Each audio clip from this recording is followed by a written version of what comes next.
In this wild, desolate land, a man could choose any woman he wanted, and the entire town of Red Hollow held its breath in anticipation. Dorian Blackridge, the legendary hunter of the mountains, walked past a line of beautiful, wealthy, and elegantly dressed women and stopped.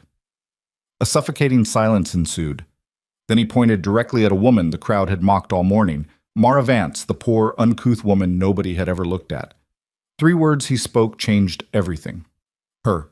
Only her. And hell began. If you love stories about true power and love that needs no approval, hit like now. Leave a comment with the city you're watching so I know how far my story has progressed. And subscribe to the channel so you don't miss the next part.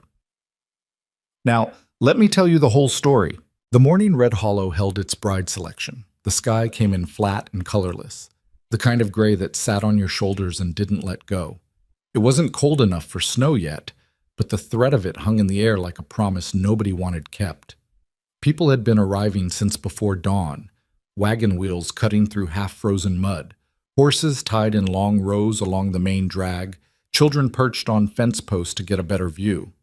By the time the sun cleared the eastern ridge, there were more bodies packed into that square than Red Hollow had seen since the territorial surveyor came through 3 years back, and the whole town turned out hoping he'd found gold.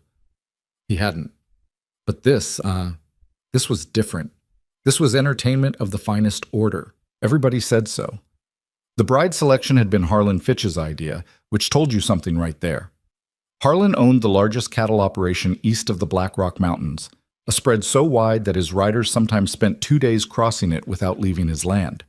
He was the kind of man whose opinion arrived in a room before he did, and whose absence from any gathering was noted as a slight. When Harlan Fitch said a thing was going to happen, it happened. And when he said it was going to be an occasion, people dressed accordingly. The occasion, as Harlan had explained it over whiskey at the Dusty Rail 3 weeks prior, was simple enough. His business partner, Silas Crow, had a daughter. His neighbor, Fletcher Aldane, had 2. The Beaumont family over in Carson Creek had a girl who'd been education back east and returned with manners so fine she could make a drifter feel ashamed of his boots just by sitting across from him. And then there were a handful of others, daughters of merchants, of smaller ranch owners, of men who wanted nothing more than to align themselves with something larger than what they'd managed to build on their own. The man they were all hoping to align themselves with was Dorian Blackridge. Nobody in Red Hollow had met him, exactly. That was part of it. Dorian Blackridge existed mostly as accumulated story, a trapper and mountain man who'd spent the better part of 15 years working the high country above the tree line, in territory that most men wouldn't enter on a bet. He'd come down to trade twice a year at the Fitch outpost, which sat at the edge of civilized land and the beginning of something else entirely, and the men who worked the outpost had their own stories. That Blackridge could track an elk through Rockfield in a blizzard, that he'd survived 3 winters alone in the upper passes, that he'd once walked into a trading post with 60 pelts and the carcass of a bear so large they had to take the door off its hinges to fit it through. What people had pieced together from fragments was this. Dorian Blackridge was somewhere north of 35, broad-shouldered and weathered to the consistency of old leather, a man who had made himself entirely from the raw materials of the mountain and showed it in every line of his face. He had money, more than people expected, accumulated quietly over years of work. And he had land, a valley in the high country that the territorial maps hadn't even bothered to name yet. And he had, apparently, agreed to Harlan Fitch's proposal. He needed a wife. He understood that. The mountain could do a great many things for a man, but it couldn't give him everything. And Dorian Blackridge had arrived at an age and a circumstance where he recognized the shape of what was missing. So he'd sent word down through the Fitch outpost that he would come to Red Hollow in the first week of November, and he would look, and if he found someone worth choosing, he would choose. What the women didn't know, what their fathers didn't know, or chose not to consider, was that Dorian Blackridge had not agreed to be chosen. He'd agreed to choose. There was a difference, and it was the kind of difference that rearranged things. Mara Vance had not wanted to be there. She stood near the far end of the line of women assembled in the square, positioned there partly by her own instinct to keep to the edge of things, and partly because the women on either side of her had taken small, almost imperceptible steps away over the course of the morning, until there was a gap around her that wasn't quite large enough to be obvious, but was large enough to mean something. She was aware of it. She was aware of most things. She was 28 years old, and she had what most people in Red Hollow would have called an unfortunate appearance, by which they meant she was heavy in a way that didn't conform to what men in the territory valued in a woman, and her face was broad and unbeautiful by the conventional measurements, and her hands were rough from work rather than soft from protection, and she wore a dress that was clean and properly mended, but that had clearly not been bought new in some years. She had dark eyes that were sharper than most people expected, and a way of holding herself, very still, very upright, that some people mistook for pride and others mistook for stubbornness, and that was actually neither. It was the posture of someone who had learned early that the world did not make room for you automatically, and that if you collapsed into yourself even slightly, it would take that as permission. Her mother, Ruth Vance, stood a few feet away at the edge of the crowd, watching with an expression that combined hope and dread in proportions that made Mara feel tired just looking at it. Ruth had pushed for this.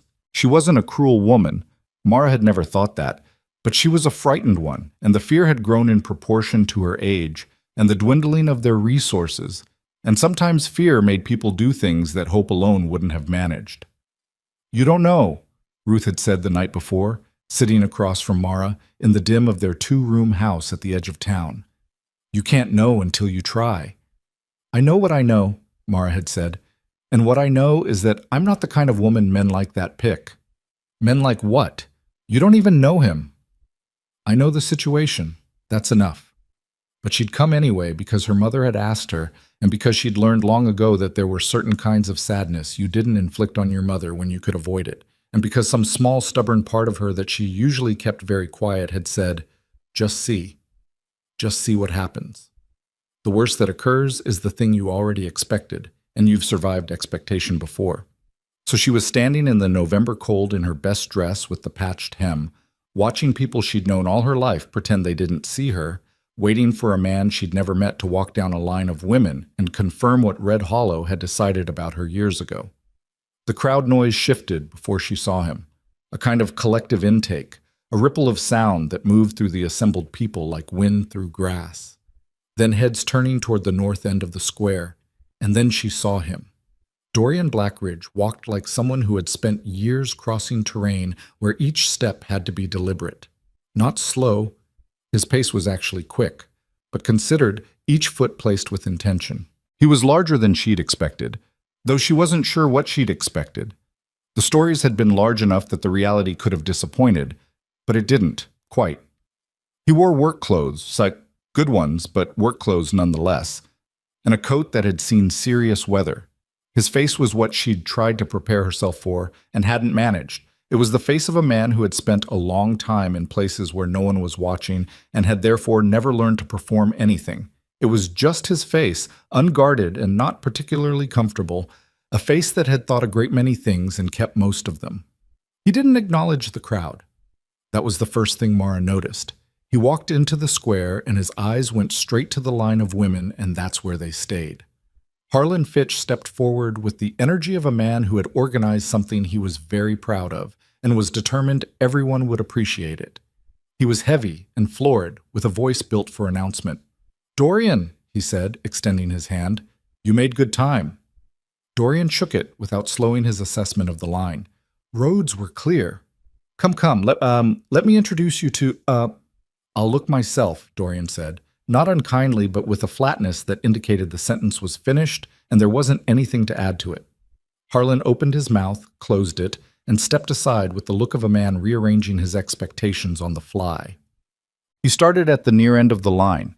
Mara watched him work his way down, stopping briefly in front of each woman. He didn't linger over any of them. He'd look, and there would be a few words. She couldn't hear them at this distance. And then he'd move on. The women he passed tried various strategies. Adelaide Crow, Silas Crow's daughter, had clearly spent considerable effort on her appearance and stood with a composed, presented quality that announced she understood how this was supposed to work and was prepared to fulfill her role with excellence. Dorian looked at her for approximately 4 seconds and moved on. One of the Aldane girls smiled with the precise wattage that her father had probably coached her on. He moved on. The Beaumont girl from Carson Creek, who was genuinely pretty and knew it without being insufferable about it, got a slightly longer pause, maybe 6 seconds. Then he moved on. The whispers in the crowd were already forming, the way they always did in Red Hollow, when something wasn't going the way it was supposed to. He's not even talking to them properly. Who does he think he is? Harlan should have said something about what was expected. Mara stopped listening to the crowd and found herself watching Dorian's face instead. He was getting closer. 12 women down. 8. 6. She became very still. Stiller than usual, if that was possible, and kept her eyes somewhere neutral, on the middle distance, not at him and not away, just existing in the space she occupied and making no claims beyond it. He stopped in front of her. She looked at him directly because she was not going to look away. Whatever this was, she was going to face it straight. He was close enough now that she could see the particular quality of his eyes, which were light gray, the color of winter sky before a storm, and which were looking at her with an attention that was different from the attention people in Red Hollow usually paid her. They were looking at a person. She wasn't entirely sure how to account for that. The silence stretched. Behind her she could hear someone, a woman, she didn't know who, start to laugh and cover it badly. From the crowd there was a low murmur, not quite words yet. Dorian didn't seem to hear any of it. "You've been here a long time," he said. It wasn't a question exactly. Mara blinked. "In line? Since about 8 this morning. In this town. All my life." "But you're not comfortable here." She looked at him. "How would you know that?" "Because you're standing like you're ready to leave," he said. "You've been ready since before I walked in. I can tell the difference." The silence was different now. She didn't know what to do with what he'd just said, so she did what she usually did when she didn't know what to do, which was say the thing that was plainly true. "I didn't think I'd be staying long regardless. Once this is done." "Once what's done?" "This." She gestured slightly at the line, at the square, at the whole architecture of the morning. He was quiet for a moment. Then he turned and looked back down the line of women as though re-examining something. Then he turned back to her. Mara felt the crowd shift behind her, dozens of people leaning forward without meaning to. Dorian turned to face Harlan Fitch, who had followed at a careful distance. The entire square went quiet. And then Dorian said, very clearly, so the words carried, "Her. Only her." The eruption wasn't immediate. There was a half-second of absolute silence, the kind that happens after something falls and you're waiting to hear whether it broke. And then it came all at once. Harlan Fitch's face went through 4 expressions in rapid succession: confusion, disbelief, calculation, and then a tightly controlled version of fury that he was working to cover with something more presentable. "Now, Dorian, perhaps you'd like to—" "No," Dorian said. "There are some exceptional. I made my choice. You've barely—" "Harlan." The word came out flat and final. "I said what I said." Adelaide Crow's composure had not survived. Her face had gone hard in the way of someone who has decided that what just happened was an injury and was immediately beginning the work of accounting for it. She was 17 years old and had been told her whole life that her father's wealth and her own attractiveness constituted everything a man could want, and Dorian Blackridge had just walked past both of those things like they were furniture. Next to her, her father stood very still with his hands at his sides. From somewhere in the crowd, a man's voice, not bothering to lower itself. "The fat one? He picked the fat one?" And then the crowd found its voice all at once, the way crowds do when one person says the unkind thing that everyone else was thinking and the restraint breaks. It wasn't all cruelty. There were people who were simply confused, genuinely baffled that the calculus had come out this way. But enough of it was cruelty that the distinction didn't matter much. Mara heard all of it. She was practiced enough at hearing things like it that she didn't flinch. But she was aware of her mother at the edge of the crowd, and she was aware that Ruth Vance was hearing it too, and that was harder than hearing it herself. Dorian turned to Mara and looked at her with an expression that was difficult to read but wasn't apologetic. He wasn't going to apologize for choosing her, and she found, surprisingly, that she didn't want him to. An apology would have made it smaller than it was. "I expect you have questions," he said. "I have about 30, she said. "That's fair." He looked at the crowd for a moment, at the noise and the faces, and the unfolding of exactly the thing he had apparently anticipated. Then he looked back at her. Most of them will have to wait until we're somewhere that isn't this. Are we leaving now? I'd like to, yes. She thought about her mother. She thought about her two-room house at the edge of town and the things in it, which weren't many. She thought about Red Hollow and the years she'd spent in it, the accumulated weight of being known in a place in the particular way she was known here. She thought about the voice in the crowd that had said what it said, and the sound of it, and how it would continue saying things like it for as long as she remained within earshot. "Give me an hour," she said. He nodded. "I'll be at the North Post." Ruth Vance did not cry, which Mara had expected she might. Instead, she sat at their small kitchen table with her hands folded in front of her and watched Mara move around the room, pulling things from the shelf and the chest, making decisions about what to take, which came down mostly to what was practical and what had belonged to her father, who'd been gone 12 years. "He's serious," Ruth said finally. Not a question. "He seems to be." "You don't know him." "I know that." Mara folded a wool blanket with efficient movements. "I don't know much of anything about him. We have that equally." Mama. She stopped and looked at her mother. "What would you have me do instead? Stay here? Keep taking in washing and listening to Aldane's wife talk over me at the dry goods? I know what this is. I'm not pretending it's something else, but I'm also not going to act like what's here is better, because it isn't." Ruth looked at her hands. "People are saying terrible things.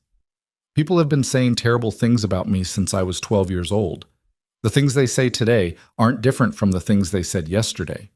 The only thing that's different is that today somebody made a choice that they don't like, and they're angry about it. You're not afraid." Mara thought about that honestly. "I'm afraid of plenty," she said. "I'm afraid of the mountain. I'm afraid of a man I don't know and a life I haven't seen. I'm afraid of getting this wrong." She tucked the last of her things into the bag. Her father's hunting knife in its leather sheath, a small tin box that held some papers, the blanket, a change of clothes, and then another. "I'm not afraid of them, not anymore." She embraced her mother at the door, held her for a moment with the kind of deliberate attention that meant she was memorizing it, and then she walked back out through Red Hollow for what she understood might be the last time in a long while. The square had thinned out, but not emptied. There were clusters of people still talking, still processing the morning, and as Mara walked through with her bag over her shoulder, she could feel the attention settle on her like weather. She didn't slow down. She'd always found that the best approach, not hurrying in a way that looked like flight, but not dawdling either, just walking, purposeful and present, through whatever the world was doing around her. Dorian was at the North Post with 2 horses, as he'd said. He was checking one of the saddlebags and didn't make a production of looking up when she arrived. She appreciated that. "Did you eat?" he said. "Not much this morning." He handed her something wrapped in cloth without comment, dried meat and a piece of hard bread. She ate it standing up while he finished checking the horses, and they didn't say anything, and that was fine. A group of men she recognized, ranch hands, younger ones, with the specific energy of people who'd been working themselves up to something, came around the corner of the stable and stopped when they saw Dorian. Their courage, such as it was, underwent a rapid reassessment. "Blackridge," the lead one said. He was Owen Crow, Adelaide's older brother, a young man who'd inherited his father's certainty without his father's discipline. "You need to reconsider." Dorian looked at him, just looked. "The women here, the proper ones, their families aren't going to stand for this," Owen said. His voice had the quality of someone reciting rather than speaking from conviction. "You've insulted every decent family in the territory. You know that." "I know what I did," Dorian said. "Then you know it can't—" "Owen!" The single word sat in the air between them. "Go home." Owen's jaw worked. Behind him, his companions had the look of men reconsidering their participation. "This isn't finished," Owen said. "It will be," Dorian said, "if you're smart." The group left. Not quickly, because they still had their pride, but they left. Owen looked back once, and Dorian didn't watch him go, which was its own kind of message. Mara finished the last of the bread. "Does that happen to you often?" she said. Men needing to be looked at until they reconsider. Dorian untied the horses and handed her the reins of the smaller one, a gray mare with a calm eye. More lately, he said. I'm told I have a disagreeable face. You don't, she said. He glanced at her, something shifting briefly in those gray eyes. No? No, you have a serious face. People mistake that for disagreeable because they expect men to be more agreeable than you are. She swung up onto the mare, who stood steady beneath her. I don't find it disagreeable. He was quiet for a moment, adjusting his own stirrup. That's the first compliment anyone's paid me today, he said. It's a low bar. It is, he said, and something in his voice moved slightly, not quite a smile, but adjacent to it. He mounted and turned his horse toward the north road, and Mara fell into step beside him, and Red Hollow began to fall away behind them. They rode for the better part of 3 hours before he said much of anything, which she'd expected. The road north was good for a while, rutted but passable. And then it became a track, and then the track became a suggestion of one. And then they were moving through timber that had clearly not been traversed by wagon in some time. He didn't explain the route, and she didn't ask for one. She watched instead. The way he read the trees, the slight adjustments he made in direction that corresponded to things she gradually began to see. A dip in the ground that indicated water. A line of wind-shaped timber that indicated regular strong weather from the northwest. He knew where he was without thinking about it. That was what she was observing. The same way she knew the layout of her two-room house in the dark. Not by counting steps or remembering, but because it was part of her body. The mountain was part of his. How long until we reach where you live? She asked, when the light started to angle. 3 days, he said. We'll camp 2 nights. I have supplies. 3 days on horseback. Yes, she considered that. The people in town, some of them will come after us. Some, he agreed. Does that concern you? He looked at her sideways. Does it concern you? I asked first. He thought about it for a moment, genuinely. I've had men come after me in the mountains before, he said. It hasn't generally gone well for them. Hunters and trappers? Trappers. Territorial dispute some years back. A man who thought I'd cheated him in a trade, which I hadn't. He paused. Mountain equalizes certain things. A man who knows the ground and a man who doesn't. It doesn't matter how many of one kind you have. Not beyond a point. You're not saying that to reassure me. No, I don't think you need reassuring. I'm saying it because it's accurate. She looked at him. How do you know I don't need reassuring? Because you packed a hunting knife with the blade sharpened to working condition, he said, and I notice you've been reading the trail since we left town. You're not looking at the scenery, you're looking at the route. Mara turned that over. My father took me tracking from when I could walk, she said. He didn't have a son. He made do. He did well, Dorian said. She felt something shift in her chest at that. A small, unexpected heat that she categorized and set aside for later consideration. He died 12 years ago, she said. Fever. After that, it was just my mother and me. That's hard. It was. She paused. What about you? You have family? A brother down in Callan County? We're not close. Why not? He was quiet for a moment. We had different ideas about what mattered, he said. He wanted things that required staying put and accumulating. I wanted things that required moving. He adjusted his reins slightly, easing his horse around a root. After a while, the distance between those things gets too wide to cross comfortably. Do you regret it? Sometimes, he said, which surprised her. She'd expected a flatly masculine no. Less than I used to. The trees thickened around them and the light fell differently, filtered and green-edged, and the sounds of anything human faded until the world was just their horses' hooves on the soft ground and the wind moving high up in the timber. Mara felt something in her shoulders unknot that she hadn't realized was knotted. Why me? She said. It came out more directly than she'd planned, but she was past the point of carefully shaping her words with this man. He didn't answer immediately. She waited. I've been in that town twice a year for 3 years, he said finally. I've watched how it works. Who gets treated like a person and who doesn't, and why? He paused. The women they wanted me to choose, those were fine women. I'm not saying they weren't, but they'd been prepared for selection, groomed for it. Everything about them was arranged so a man could evaluate the arrangement. And I wasn't arranged. You were standing like you'd rather be anywhere else, he said, and you were standing straight anyway. And when I stood in front of you, you looked at me like I was a person you were deciding about, not like I was a verdict you were waiting on. He was quiet for a moment. I've spent 15 years in country where you can't afford to be wrong about a thing, where the wrong read of a situation kills you. You read like something I wouldn't be wrong about. Mara was quiet for a long time after that. That's a strange way to choose a wife, she said finally. It is, he agreed. Do you have a better method? She thought about it. No, she said honestly. I don't think I do.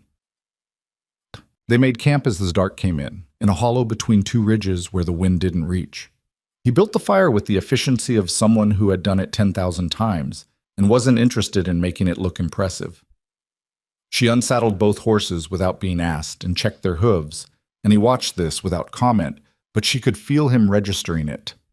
They ate from his provisions, good ones, better than she'd expected, and sat across from each other in the firelight in a silence that had stopped being uncomfortable some hours ago. There's things you should know about the valley, he said. Tell me. It's remote, more than you've probably imagined. Supply runs happen twice a year, maybe 3 times if the weather cooperates.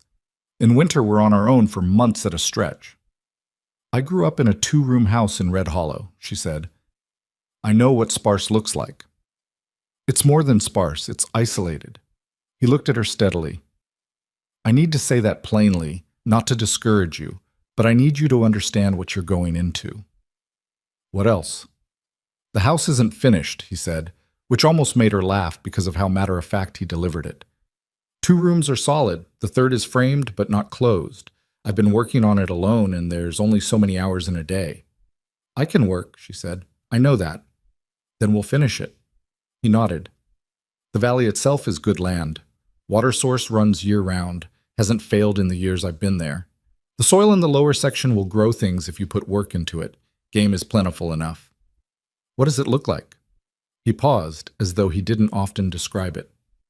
There's a meadow that takes up the middle third, and the mountains come in on 3 sides. In spring, the meadow floods a little and then comes back green. The light at morning comes in from the east gap, and it... He stopped. What? He looked faintly self-conscious, which she hadn't seen from him before. It comes in like something poured, he said. I don't know how else to put it. I think that's exactly how to put it, she said. The fire popped and settled. Above them, the sky was brilliant with stars, the kind of sky you never fully saw from inside a town, with its lanterns and its structures blocking the dark in every direction. You're not what I thought a mountain man would be like, she said. What did you think? Quieter. More sealed up. She searched for the word. Impenetrable. He was quiet for a moment. I was, he said. For a long time. You get like that up there? The mountain doesn't require conversation, and after a while you forget how to have it. He looked at the fire. I'm working to remember. You're doing reasonably well, she said. He looked at her. You're kinder than I expected. I'm not kind, she said. I'm just accurate. People call accuracy kind when it happens to say something favorable. He almost smiled. She caught it at the edge of his mouth. Not quite there, not quite not.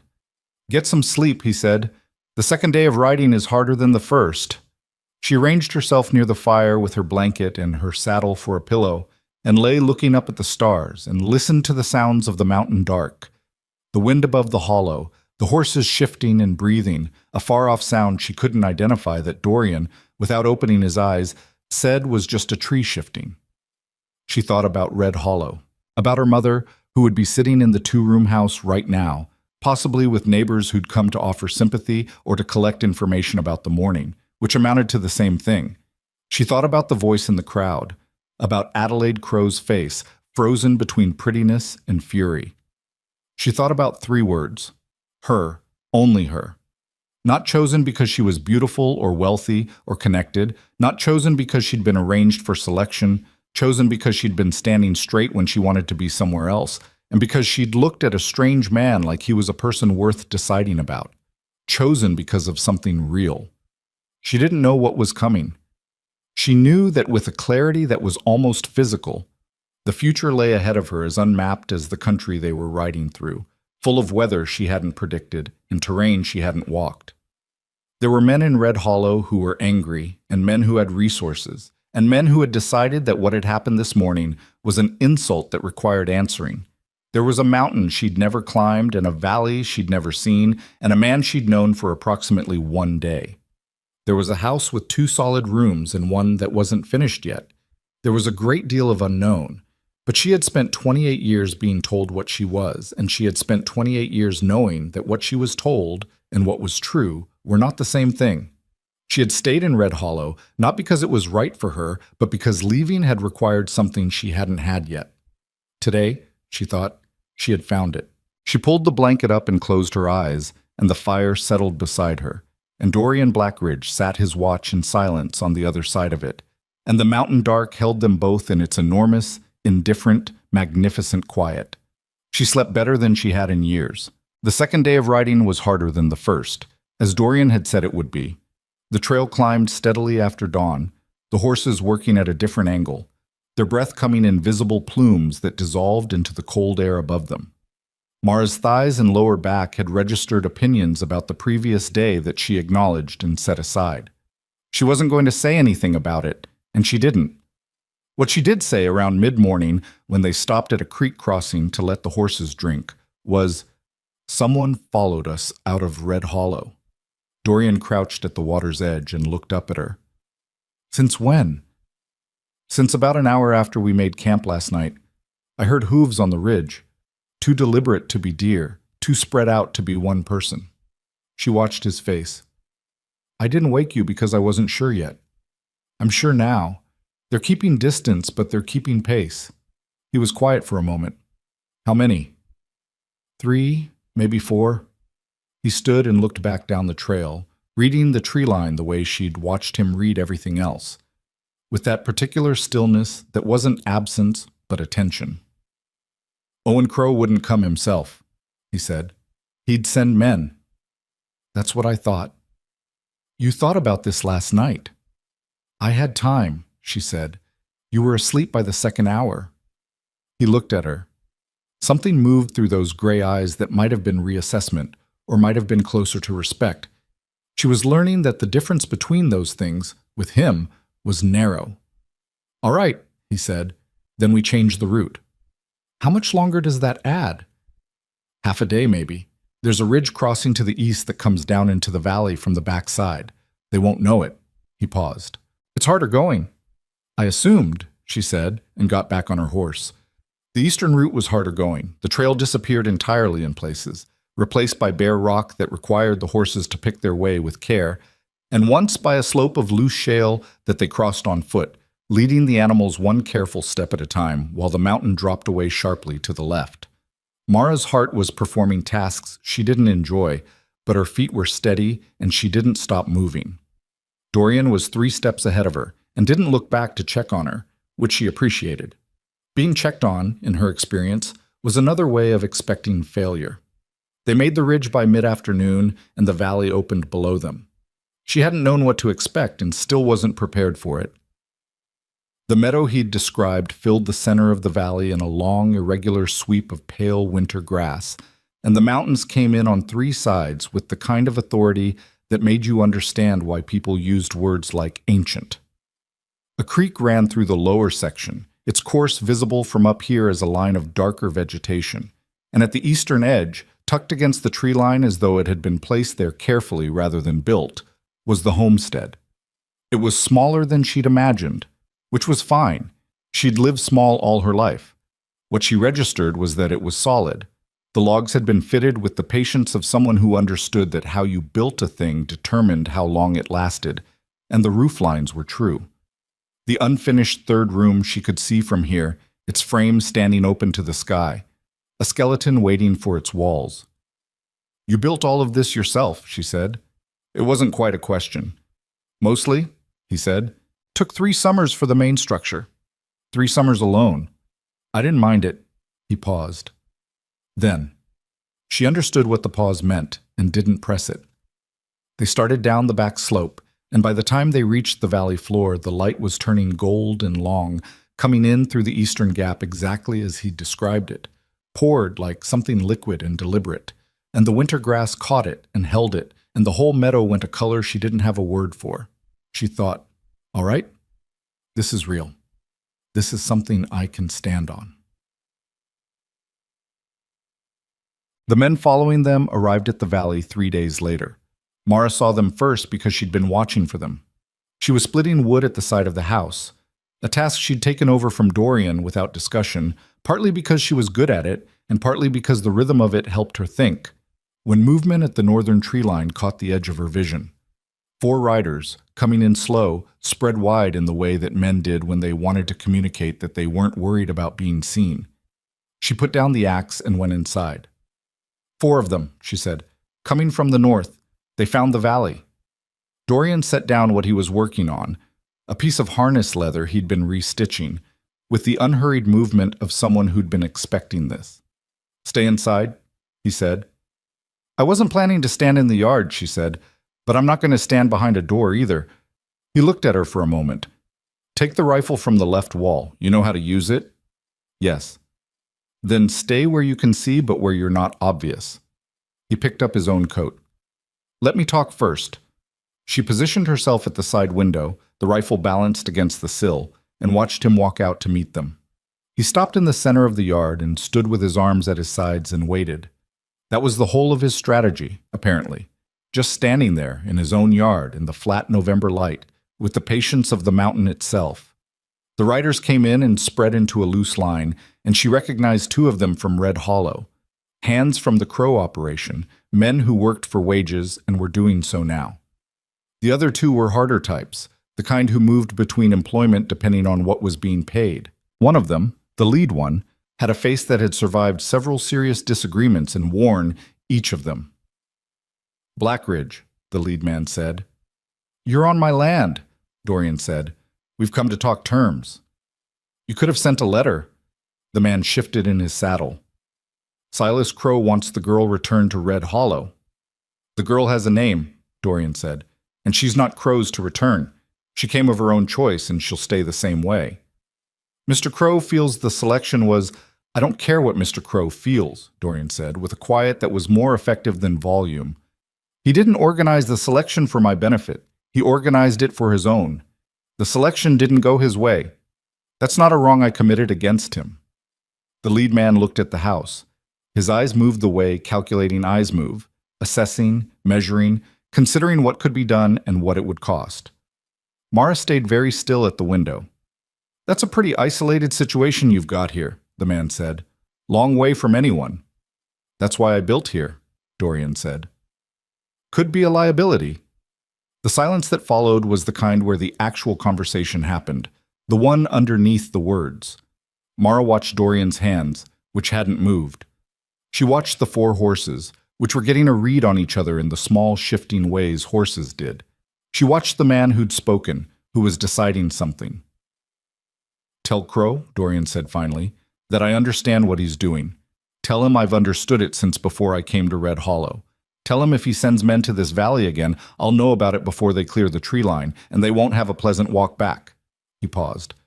"That's the only message I'm sending." The men left. Not happily, not quickly, but they left, and Mara watched them go until the tree line swallowed them, and then she put the rifle down and let out a breath that she'd apparently been holding for some time. When Dorian came back inside, she said, "They'll come back with more." "Yes," he said, sitting down and picking up the harness leather again. "You know that." "I've known it since the square in Red Hollow." He worked the needle through the leather with steady pressure. "Silas Crow isn't a man who accepts things not going his way. I knew when I chose you that this was part of what I was choosing." She sat down across from him. "You might have mentioned that. Would it have changed your answer?" She thought about that honestly. "No," she said, "but I might have asked better questions." "Fair," he said. He looked up from the leather. "Are you afraid?" "I told you last night, I'm afraid of plenty." This is in that category. She looked at her hands, which were rough from the wood splitting and the cold. But being afraid of a thing and being undone by it are different. They are, he agreed, and went back to the harness. She watched him work for a moment. What did you mean, she said, when you said you'd know if they came before they cleared the tree line? I have snares set at the 3 approaches, he said. Not hunting snares. Signal ones. Thin lines strung at knee height, a certain distance in. Anything coming through on foot or horse trips it, and I have bells at 2 points in the valley. She stared at him. You built a warning system. I've had 15 years to think about being in places where surprises kill you, he said. The habit carries. She made a sound that might have been a laugh, short and involuntary. I moved in 4 days ago, and you have a surveillance network. Is that funny? A little, she said. Mostly it's reassuring. She paused. Can I see how it works? He put down the harness, and they went outside in the cold, and he showed her. The lines, the anchor points, the bells hung in the woodshed where their sound would carry to the house, but not to the valley edge. She memorized the positions without being asked to, because that was how she approached things that mattered. And when he told her there were 2 approaches he hadn't fully covered yet, she thought about the terrain for a moment and pointed to where she'd put them. He looked at where she was pointing, then at her. Yes, he said, exactly there. The hard part of November came in with a storm that lasted 4 days and buried the valley under 2 feet of snow and made the unfinished 3rd room a problem that could no longer wait. They worked on it together in the intervals between snowfall, Dorian on the upper courses of the wall framing, Mara below passing timber and holding pieces in position and thinking about structural logic while the wind came in cold and mean off the high peaks. It was during this work, on the 2nd day of it, in the gray afternoon light, that she learned something about Dorian Blackridge that the stories hadn't contained. He'd been working a corner joint, struggling with a piece of timber that wasn't quite fitting the way he needed it to, and he'd been struggling with it for 20 minutes, trying different approaches, none of which were working, his jaw getting tighter each time. Mara watched from below and then said, You've got the angle wrong. The top course is sitting 2 degrees off. If you bring it down and reset the base log, the corner will seat. He stopped, looked at the joint, looked at the base log. How do you see that from there? The shadow line, she said. When it's right, the shadow will run parallel to the floor log. Right now, it's canted. He came down, looked at the base log, and moved it a 1/4 inch. Then he went back up.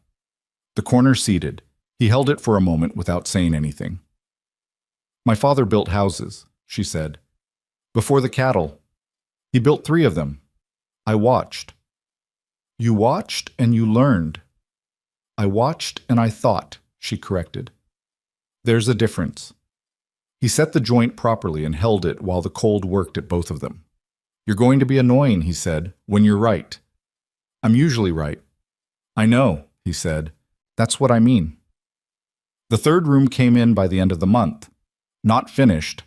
The floor was still bare earth, and the chinking between the logs needed a second pass, but enclosed, which meant the cold could be managed. On the night they got the last wall up, Mara built a fire in the small interior hearth that Dorian had roughed in 2 summers ago, and they sat in the new room in the dark and the warmth, and neither of them said much because there wasn't much to say that the room itself wasn't already saying.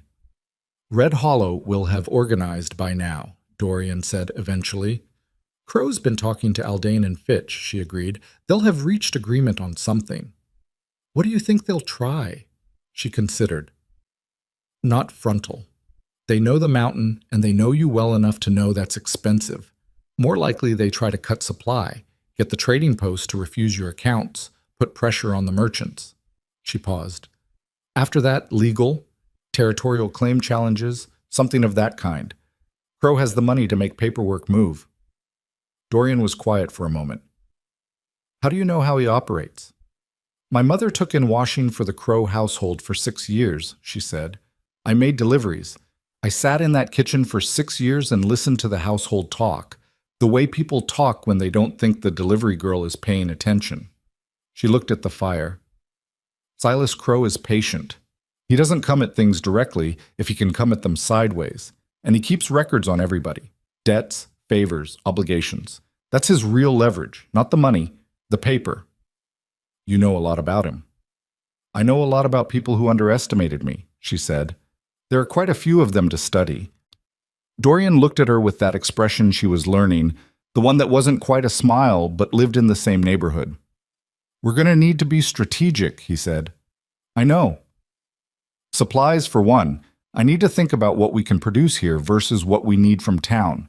If they cut the trading post, we need to not need the trading post. We can do more than you think, she said. The lower meadow, the soil there is better than it looks. With the right preparation this winter, you could put a proper kitchen garden in by spring. Potatoes, turnips, onions, they'll all do at this elevation. Salting and smoking can handle the game surplus. She paused. I can build a cold cellar if you show me where the ground drains properly. He looked at her steadily. You've been planning this. I've been thinking, she said. Which is the same thing, for me. Outside, the wind was working on something in the high peaks, a distant sound like something enormous settling. The fire in the new room hearth moved in the draft from the imperfect chinking, throwing light that shifted and changed. Mara thought about Red Hollow, about the square, about the voice that had said what it said. She thought about Silas Crow and his paperwork and his patience. She thought about the bell lines at the valley entrances, and the rifle on the left wall and the third room that now had 4 walls and a roof. She thought about what her mother had said, you don't know. You can't know until you try. She was trying. That much was certain. What she couldn't have anticipated, what she hadn't let herself anticipate, because hope had always felt dangerous to her, something that could be taken away, was that the trying felt like the first thing in years that was entirely hers. Not what Red Hollow wanted from her. Not what she owed to her mother, or to circumstance, or to the grinding obligation of surviving with dignity in a place that didn't want you to. Just a life she was building, with her own hands, alongside a man who watched how she set a corner joint and said nothing except that she was going to be annoying when she was right. In the morning, she'd start on the cold cellar location. In the morning, there would be supply calculations and winter preparations and the ongoing question of what Silas Crow was assembling in Red Hollow and how much time they had before he assembled it. In the morning, all of that. But for now, the fire burned in the new room, and the wind was somewhere above them, and Dorian Blackridge was watching the flame with his serious, impenetrable face that wasn't impenetrable at all once you knew where to look. And Mara Vance was warm in a way that had nothing to do with the weather. She'd been right about leaving, about going. She didn't let herself say so out loud because some things were better kept close, where they couldn't be touched.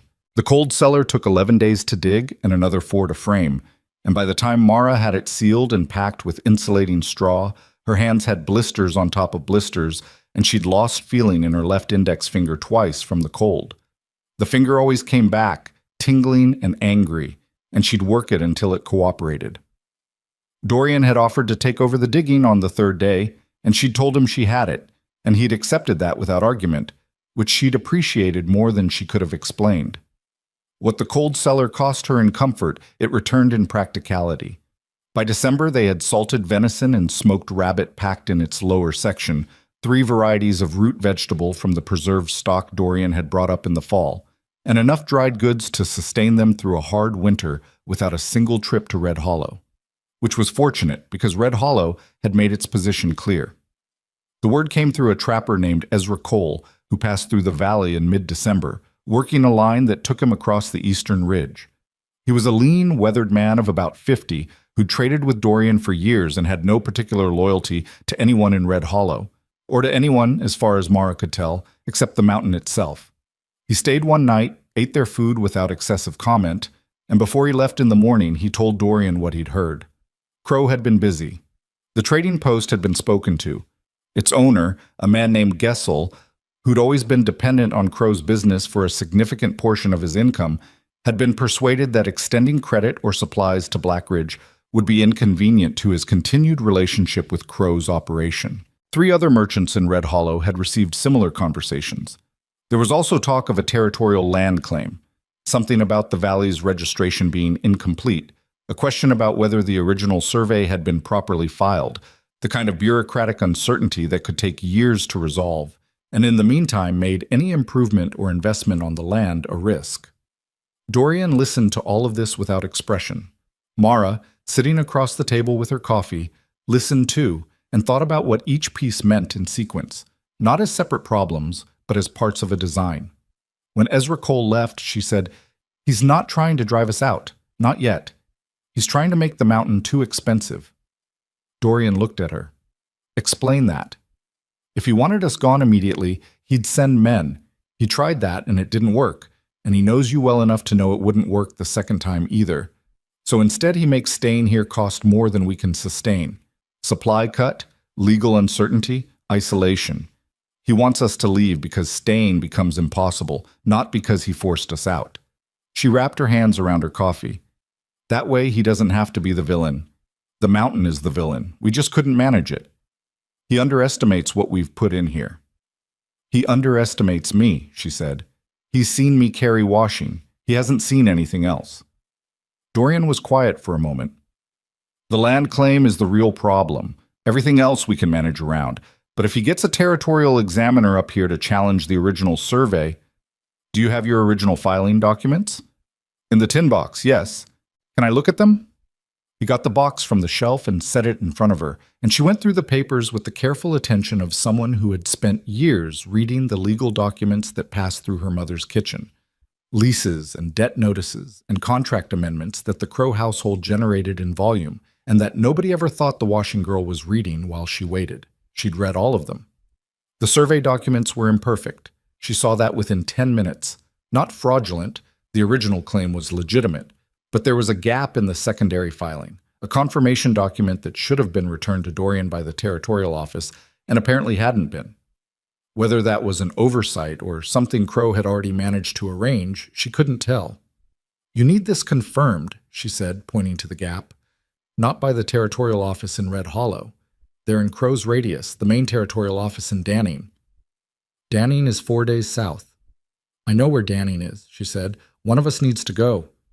He looked at her steadily. "You're saying you'll go." "I'm saying one of us needs to. You can't leave the valley right now, not with Crow's men watching the approaches. If you leave, they walk in and there's nothing here to come back to." She met his eyes. "I know the roads. I traveled them with my father. And nobody in Danning knows my face, which means nobody can be paid to slow me down." He didn't argue with the logic, which told her he'd already run through it himself and reached the same conclusions. What he said instead was, "The road south passes through Aldane territory for the first 20 miles. I know. Aldane's aligned with Crow now. I know that too." She folded the documents carefully. "I'll go around the East Fork. It adds half a day." He got up from the table and stood at the window for a moment, looking at the valley. The winter light was thin and flat and made the snow in the meadow look like hammered tin. When he turned back, his face had the expression she'd come to understand was him working against his own instincts. The instinct, specifically, to solve problems himself, to not require anyone else's involvement, which was 15 years of mountain solitude written into his character and not easily revised. 3 days there, the filing, 3 days back, he said. That's assuming no weather. I'll watch the sky. Take the gray mare. She's steadier on icy roads than the bay. He paused. And take the knife. Not just the rifle. Rifle draws attention. Knife doesn't. I've been carrying the knife since I got here, she said. He almost said something. She saw it. The thing that wanted to come out, something that sat between instruction and something else entirely. And then he pulled it back in the way she'd seen him do before, the conscious choosing of what to say and what to keep. Be careful, he said finally, not because I think you can't manage it, but because some risks are worth naming. I know, she said quietly. I'll be careful. She left the next morning before the light came fully in. Well, she was gone 6 days, not 6.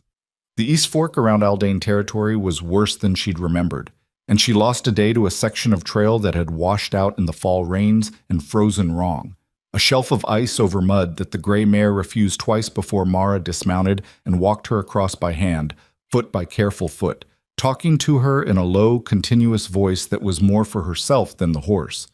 Danning was a proper town, larger than Red Hollow, by 3 times, with a territorial administrative building made of actual brick that seemed almost excessive after months in the valley.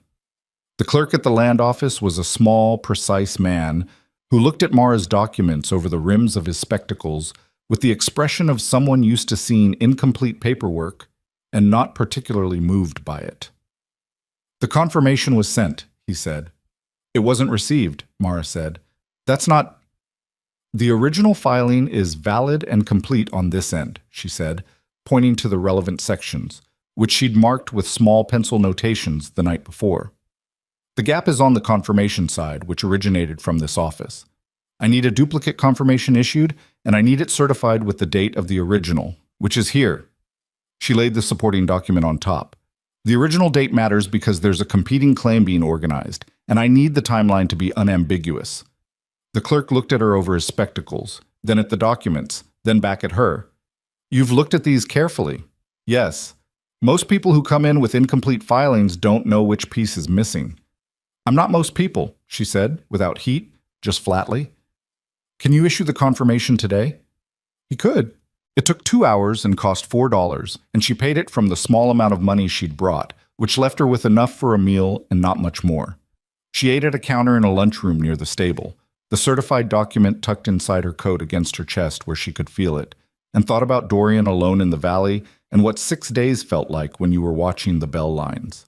The road back north was harder than the road down, partly because she was tired and partly because the weather changed on the second day, a thin, cold rain that couldn't decide whether to become snow, and spent the day being both in alternation. She rode with her head down and the collar of her coat up, and thought about the cold cellar and the fire in the new third room, and the expression on Dorian's face when she'd told him she'd go. She came over the eastern ridge on the afternoon of the 6th day, and the valley opened below her just as it had the first time, and the smoke was rising from the chimney, and everything was where it was supposed to be. Except for the tracks. She stopped the mare at the tree line and read the snow carefully. Horses had come in from the north. Not 2 or 4 this time. More. She counted the track lines as best she could from the ridge. 8, possibly 10. They'd come in and they'd gone, and the timing, by the freshness of the snow in the deepest prints, was recent. Hours, not days. She came down from the ridge at an angle, not using the main approach, moving through the trees until she could see the yard before she entered it. The homestead looked intact. No broken windows, no obvious damage. The horses in the corral were calm. But the yard had been churned by horses, and there was something dark in the snow near the woodpile that she didn't like. She pushed the mare forward. Dorian was inside. He was at the table with a cloth wrapped around his left forearm, re-wrapping it. In fact, his jaw set in the concentrated way of someone managing pain by not acknowledging it. He looked up when she came in, and something moved across his face, a thing she didn't have a name for yet, some quick, involuntary shift, and then it was gone. "You're late," he said. "Roads were bad." She came to the table and looked at his arm. "How deep?" "Not deep. Blade, not bullet." "Who came?" "6 men from Crow. 2 I didn't recognize." He let her take over the wrapping without comment, extending his arm across the table. "They came in fast, tripped the north bell, but only gave me about 4 minutes. They were organized this time, not ranch hands." "Hired," she said. "Yes." She worked the cloth tight and tied it properly. His forearm was heavy with muscle, and the cut had bled more than he was letting on. The cloth beneath her clean layer was dark with it. "What happened to them?" "3 of them are having a bad time in the north timber," he said, with a flatness that she'd learned meant he was being precise rather than understating. 2 went back the way they came. One, he paused. One made a choice that cost him more than he planned. She looked at him. "Are you going to be all right?" "I've been cut before." "That's not what I asked." He was quiet for a moment. Outside, the wind had picked up and the smoke from the chimney was going sideways. "They came in serious," he said. "This wasn't a warning visit. This was supposed to be the end of it." "But it wasn't." "No." He looked at his wrapped arm. "But it's what comes after that concerns me.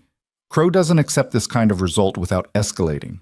She sat down across from him and put the certification document on the table between them. He looked at it, then at her. The filing is confirmed and dated, she said. The land claim challenge is dead before it starts. That's one piece. He touched the edge of the document. You got it. I told you I would. He was quiet for long enough that the fire settled twice in the hearth. I sent word to Ezra Cole while you were gone, he said. Asked him to pass a message to the Holt brothers up on the Kenner Range. They've had their own troubles with Crow, grazing rights, contested water. They're not friends of his. You're building alliances. I'm trying to. He flexed the fingers of his wrapped hand, testing the circulation. The Holts have 3 grown sons and a legitimate grievance. If Crow is going to unite the valley against us, we can't just defend. We need to make his position more complicated. What else? There's a woman named Carver in Red Hollow. Runs the boarding house. She's been in debt to Crow for 3 years on a loan she can't fully service. She knows things about how his operation works. Things she's seen, heard. I don't know if she'd talk. To me, she might, Mara said. She won't talk to you. You're the man who embarrassed Crow publicly. But I'm the woman he's been trying to erase. Women talk to each other about men like Crow. She paused. When the weather breaks. He nodded slowly. His eyes were tired in a way she hadn't seen before. Not physically exactly, but carrying something. She thought about him alone in the valley for 6 days, watching the bell lines and the men who had come in fast with blades. You were worried, she said. Not accusing, just naming it. Yes, he said, which again surprised her. The directness of it, the absence of the masculine deflection she'd expected. About the valley? About you. He said it simply, looking at the table. The roads south are bad in this weather, and you were 2 days overdue, and I didn't know if that meant the roads or something else. She sat with that for a moment. It had been so long since someone had assigned her category of person they worried about that she'd almost forgotten the texture of it. I'm back, she said finally. I can see that. And I have the document. I can see that too. She got up and put more wood on the fire, because the room needed it, and because movement helped her manage things she didn't know how to say.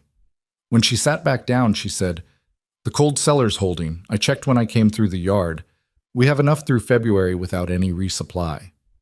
Good. The mare needs her right forefoot looked at. She's favoring it slightly. Probably just ice pack, but it could be the frog. I'll check her in the morning. Dorian. He looked up. We're not losing this, she said. Not loudly. Not with the particular performance of conviction that people used when they were trying to convince themselves as much as anyone else. Just steadily, the way she said things that were true. I want you to know that I understand what this is, and I'm not going anywhere. Not because I don't see the cost of it, because I do see it, and I'm still here, and I'm going to keep being here. He held her eyes for a long moment. Whatever he was working through in those seconds, she didn't push on it. I know, he said finally. I've known since the cold cellar. Outside, the wind was doing serious work on the high peaks, and somewhere in the north timber, whatever remained of Crow's hired men was making its unhappy way back toward Red Hollow with a report that Silas Crow was not going to want to receive. The valley held its ground beneath a sky that was darkening toward another storm, the meadow white and still and enormous in the last of the afternoon light. Inside, the fire burned, and Dorian Blackridge's wrapped arm rested on the table between them, and Mara sat across from him with her father's knife still in her boot and the certified document between them on the table, and the third room that they'd built together stood solid at the back of the house, its new walls holding against everything the mountain was throwing at it. For now, that was enough. It had to be. Because Mara understood, with the clarity of someone who had been studying Silas Crow for the better part of her life without him knowing it, that what had come so far was not Crow's main effort. It was his testing. He'd been measuring them, measuring the valley, measuring Dorian, measuring what this woman from Red Hollow was actually made of. She could feel the larger thing building, the way you feel a storm before it arrives, not in any single sign, but in the way all the signs line up together until the picture is unmistakable. Crow was going to come at them with everything he had, not men with blades in the night, something larger, more organized, the kind of effort that a man with his resources and his patience assembled when smaller approaches failed. She had the document, They had the cold cellar and the bell lines and the valley's geography working for them, and 2 more families in the territory who might stand with them. It wasn't enough yet. They both knew it, but it was more than nothing, and in her experience, more than nothing was always the place you started from. The Holt brothers came to the valley in the last week of January, when the snow was at its deepest, and the passes were the kind of difficult that discouraged anyone without genuine motivation. That they made it through it all said something about the motivation. There were 4 of them. Ezra Cole had said 3 sons, but the father came too. A man named August Holt, who was somewhere past 60 and moved like someone whose joints had been registering complaints for years and who ignored them on principle. He had a face like a topographic map of somewhere demanding, and he shook Dorian's hand at the door with the grip of a man establishing terms before any words were exchanged. They stayed 2 nights. The first night was mostly listening. Mara had learned that men who had genuine grievances needed to lay them out in full before they could think about anything else, and the Holts had years of Crow's interference to account for. The water rights dispute had cost them a summer's worth of cattle. The grazing boundary challenge had eaten 2 years of legal fees and resulted in a settlement that gave Crow exactly what he'd wanted while allowing him to claim he'd compromised. There was also something about a promissory note and a man named Deckett who'd worked for the Holts for 12 years and had been quietly offered more money to work for Crow, which August Holt described with a flatness that indicated it had been taken personally. Mara listened to all of it, and on the second morning she said, "He does the same pattern every time. Pressure on the water or the supply first. Whatever you need most that he can touch. Then the legal challenge, which he doesn't need to win, he just needs to make expensive. Then the social layer, the merchants and the community pressure, until you're isolated. Then he waits." August Holt looked at her from across the table with the expression of a man reassessing what he'd assumed about the situation. "That's exactly right," he said. "He's done it to at least 6 operations in this territory," she said. "The Kemper family lost their homestead 4 years ago. The widow Asante 2 years before that. 3 smaller ranchers between them." She folded her hands on the table. "I know this because I spent 6 years delivering washing to his household, and nobody in that house thought I was listening. I was listening." The eldest Holt son, Calvin, 26, with his grandfather's jaw and his father's suspicion of everything, said, "You have documentation of any of this?" "Some. Enough to establish a pattern, not enough for a territorial court on its own." She paused. "But I know who else does, Margaret Carver in Red Hollow. She's been carrying a debt to Crow for 3 years that she can't service, and the terms of that debt are not what was originally agreed. She told my mother once, obliquely, and I've thought about it since." "Can you get to her?" "I got to Danning and back in winter," Mara said. "Red Hollow is closer, and I know it better." Dorian, who had been listening from the far end of the table with his wrapped arm resting on the surface, the cut was healing, but slowly, and cold weather made it stiff, and said, "That's still a risk. Crow's people will be watching for either of us in town." "They'll be watching for you," Mara said, "and they'll be watching for the woman who left with you, but it's been 2 months. People's attention drifts." She looked at him steadily. "And I've spent 28 years being invisible in that town. I know how to use that." He looked back at her for a long moment, and she knew what was moving through him. The same conflict it always was, the knowledge that she was right running against the instinct to keep her inside the perimeter where the bell lines would give warning.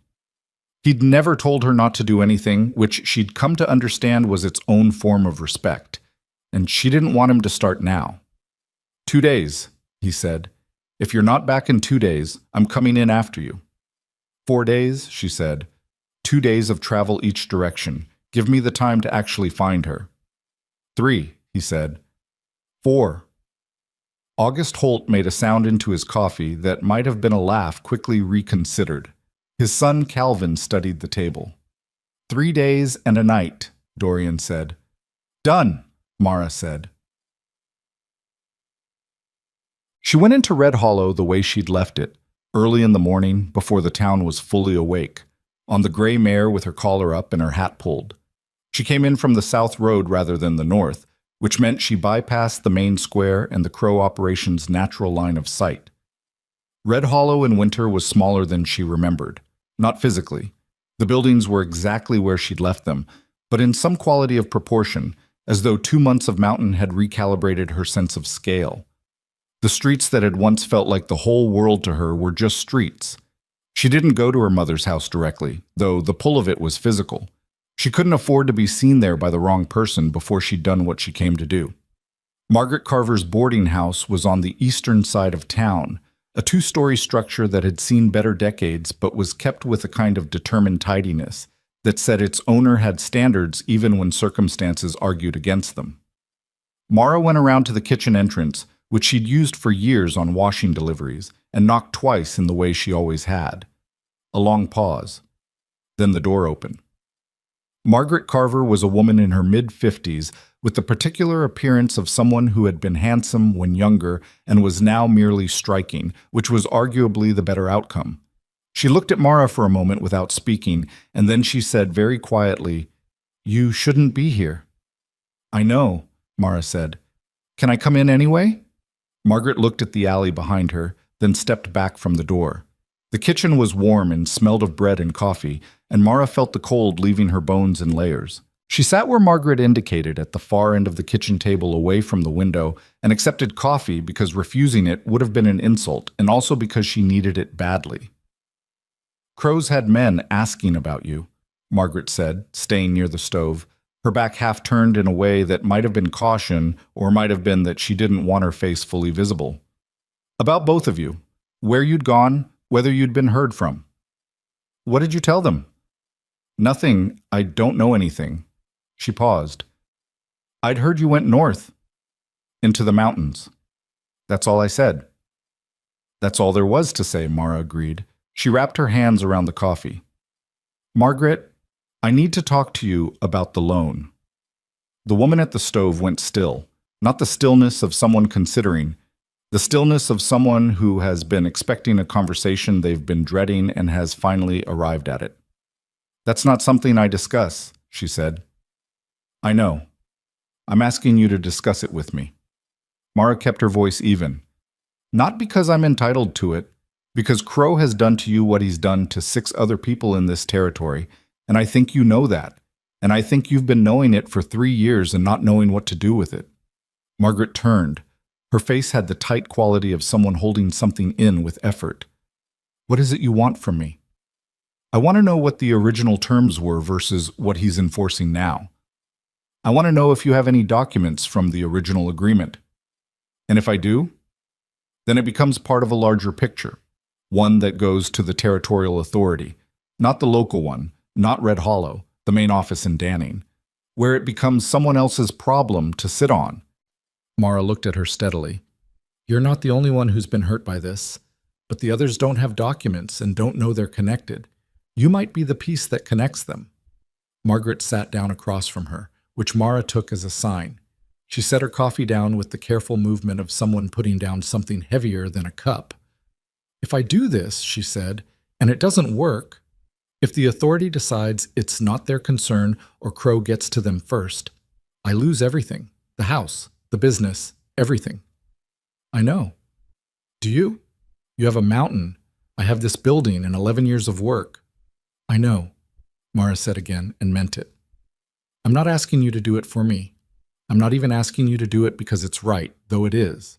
I'm asking you to think about what 3 more years of this looks like, and then 3 more after that." The silence stretched. Outside the kitchen window, Red Hollow was coming awake. She could hear a wagon on the main road, voices somewhere, the ordinary sounds of a town beginning its day. "The original terms were 4% over 5 years, Margaret said finally. "What he's enforcing now is 7% with a balloon payment at 3 years that wasn't in the original document. I have the original document. He claims I signed an amendment. I didn't sign any amendment." "Where is the original document?" "Sewed into the lining of my winter coat." She said it with a flat practicality that almost broke Mara's heart. The image of this woman carrying her protection sewn into her clothing, never quite safe enough to put it somewhere normal. "I've kept it there since I understood what he was doing. I need a copy, or I need you to come with me to Danning." Margaret looked at the table for a long time. Then she said, "I can't leave the house. I have boarders. I can't just leave." She got up and went to the door at the far end of the kitchen, and Mara heard her on the stairs, and then she came back with the coat and she laid it on the table. She had a small knife from the kitchen, a paring knife, the kind you used for apples. And she cut 3 careful stitches at the inside hem and extracted a folded paper that had been folded and unfolded enough times that the creases were soft as cloth. She put it on the table and smoothed it with her palm. Mara read it. She read it twice. Then she looked up. "Margaret, can I take this?" "I made a copy," Margaret said. "6 months ago, when I understood. A man in Danning copied it for me for 50 cents. I have the copy upstairs." "That's what I'll take," Mara said. "You keep the original. You keep it where it is." Margaret went upstairs again and came back with a folded sheet that was cleaner than the original, the ink still relatively fresh. She laid it next to Mara's coffee. "There are 2 other people in this town who I believe have similar situations," she said. "Cass Duveen, who runs the harness shop, and the man who owned the Kemper land before Crow took it. His name is Walter Kemper, and he's living in a rented room above the print shop now." She paused. "I don't know if they'd talk." "Would they talk to someone who isn't connected to Crow and isn't from any authority and knows what it feels like to be on his list?" Mara said. Margaret looked at her for a moment. "Possibly," she said. "Yes, possibly." She found Cass Duveen at his harness shop and Walter Kemper exactly where Margaret had said, in a rented room that smelled of other people's cooking and had a window that looked at a wall. Walter Kemper was a man somewhere past 50 who had the particular quality of someone whose back had been broken by something other than physical labor. A careful, diminished manner, like a man who had learned to take up less space because he'd been punished for taking up more. He listened to Mara for 10 minutes without interrupting, and then he said, "I have a surveyor's report from before Crow's people filed the competing claim. I've been holding it because I didn't know if it mattered." "It matters," Mara said. She left Red Hollow before noon with 3 documents inside her coat, and a feeling she was careful not to call Hope outright, but that occupied the same general location. She visited her mother for 1 hour. Ruth Vance held her at the door for a long time without speaking, and Mara let her, because some things didn't need words to be fully communicated. Her mother looked older than she had in November, or maybe Mara had changed enough that her reference point had shifted.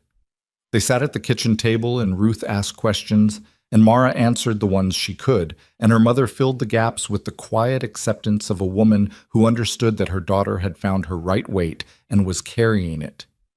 "Are you safe?" Ruth asked, finally, the question she'd been building to. "Not entirely," Mara said, "but I'm where I should be." Her mother looked at her hands and then at her face. "You look different," she said. "How?" "Less held in," Ruth said. "Less waiting."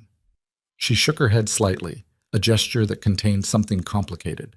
"I spent a lot of years worrying about you. I think I can put some of that down now."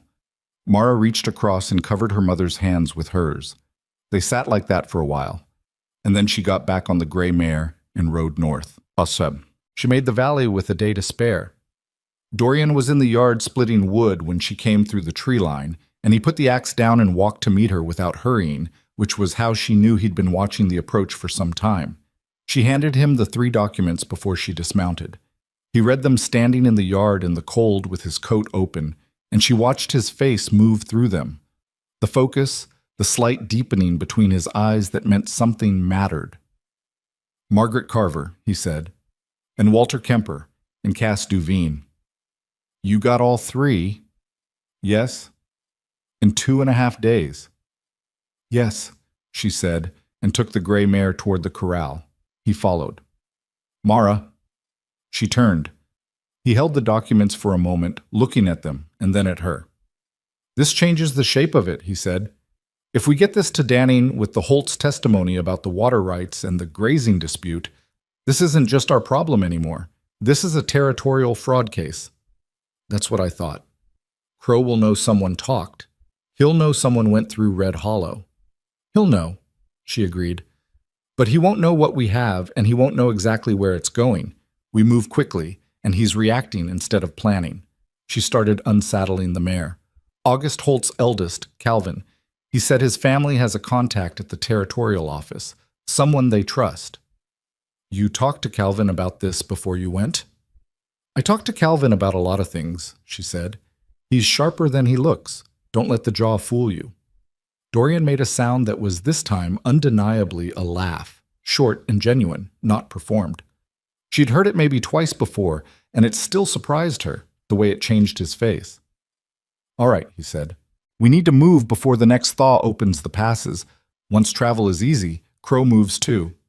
2 weeks, she said. Maybe 3. Then we have 2 weeks. He took the saddle from her and carried it to the rail. His wrapped arm had loosened slightly with the work, and she could see the edge of the cloth below his sleeve. Are you all right? The road? The road was fine. She ran her hand along the mare's back, checking her. I saw my mother. He looked at her, waited. She's well, Mara said. She said I look less held in. She kept her attention on the horse. I didn't know it showed that much, that I'd been held in. It showed, he said quietly, less and less as it's gone on, but it still shows sometimes, when you think nobody's looking. She turned at that, and they were standing close in the way you ended up standing close in a corral when you were both attending to a horse, and the winter light was doing the thing it did in this valley at this hour, coming in long and gold through the eastern gap, and his face in that light was just his face, serious and present and not performing anything. Thank you, she said, for the 2 weeks. He looked slightly puzzled. I told you 4 days. I mean, for everything since the square, she said. He was quiet for a moment. Something moved through his expression. Not the deflection she'd expected, not the masculine retreat from things that were too direct. He absorbed it and held it, the way he held most things, without flinching from the weight of it. You don't owe me thanks for that, he said. I made a choice that was good for me. I know, she said. I'm not thanking you for choosing me. I'm thanking you for being right about what you saw. He held her eyes. The horses moved around them with their warm animal patience, and the valley held its cold and its quiet, and the smoke went up from the chimney in a straight line, which meant no wind tonight, which meant clear skies, which meant in the morning you'd be able to see the high peaks in that particular way where they looked close enough to touch. 2 weeks? Maybe 3. Whatever Crow was building in Red Hollow, it was coming. They both felt it the way you feel weather, not yet arrived, but the pressure of it already changing the air, already telling you something had shifted in the larger system and was moving toward you with the patience of the mountain itself. The documents inside her coat were 3 pieces of something larger, 3 threads that, pulled together with the Holt's testimony and Calvin's contact and the certified land filing in Danning, might be enough to bring down a structure that Silas Crow had spent years constructing in plain sight. Might be. She didn't let herself pass that word. Might be was honest. Might be was what you had when you'd done what you could, and the rest depended on things outside your control. On whether people told the truth under pressure, on whether the territorial authority had integrity or could be bought, on whether the timing held before Crow understood what was coming. But she'd learned, in the months since she'd stood in a square in November and been pointed at by a man she'd never met, that might be was enough to work from. More than enough. She went inside and built up the fire, and Dorian came in behind her and spread the 3 documents on the table alongside his own land filing, and the Holt's signed account of the water rights dispute, and they sat across from each other in the firelight and began to plan. Outside the valley was silent and white and enormous, holding them in its cupped hand the way it always did. Not gently, never gently, but steadily. And that, in the end, was all she'd ever asked from any place. Not protection, not comfort, just steadiness, just the ground holding. It held. The thaw came earlier than expected, the way bad timing usually did. Mara woke on the 14th morning to the sound of water moving under ice, a low, internal sound, like the creek thinking about its options. And she knew before she got to the window that the passes would be opening within days, maybe sooner. She stood looking at the meadow in the gray pre-dawn and thought about Silas Crow, who had a great deal of money and had spent the winter spending it on preparation, and who would now have roads. She went and woke Dorian. He didn't need the full explanation. He looked at the window, heard the water, and was dressed in 4 minutes. They had already prepared as much as preparation allowed. Calvin Holt had made the ride to Danning 6 weeks prior. carrying the documents and a written account of the Holt family's grievances and a letter from Mara that laid out the pattern, the sequence of Crow's operations, the names, the dates, the amounts, cross-referenced against the documents Margaret Carver and Walter Kemper had provided. Calvin's contact at the territorial office was a man named Aldous Reeve, a land examiner who had been in his position for 20 years and who Calvin described as honest in the particular way of men who had watched dishonesty operate for so long that they developed a personal distaste for it. Reeve had read everything Calvin brought him and asked for 2 weeks to verify independently. That had been 20 days ago. They had not heard back. No news from Reeve could mean he's still working, Dorian said, pulling on his coat. Or it could mean Crow got there first. Crow doesn't have anyone at the main territorial office, Mara said. That's the one place he hasn't reached. The local offices, yes. Not Danning. You're confident about that. I'm confident based on what I know, which has limits. She was already at the table, looking at the map they'd drawn of the valley approaches. If Crow moves now, he'll come in force. Not 4 men, not 8. He's had all winter and he has the money and he's been embarrassed twice. He'll want it finished. Then we need the Holts. She'd already thought of this. Send the signal fire. They said they'd watch for it. The signal fire was August Holt's idea. A simple system. A fire lit on the southern ridge above the valley that would be visible from the Holt Range on a clear morning.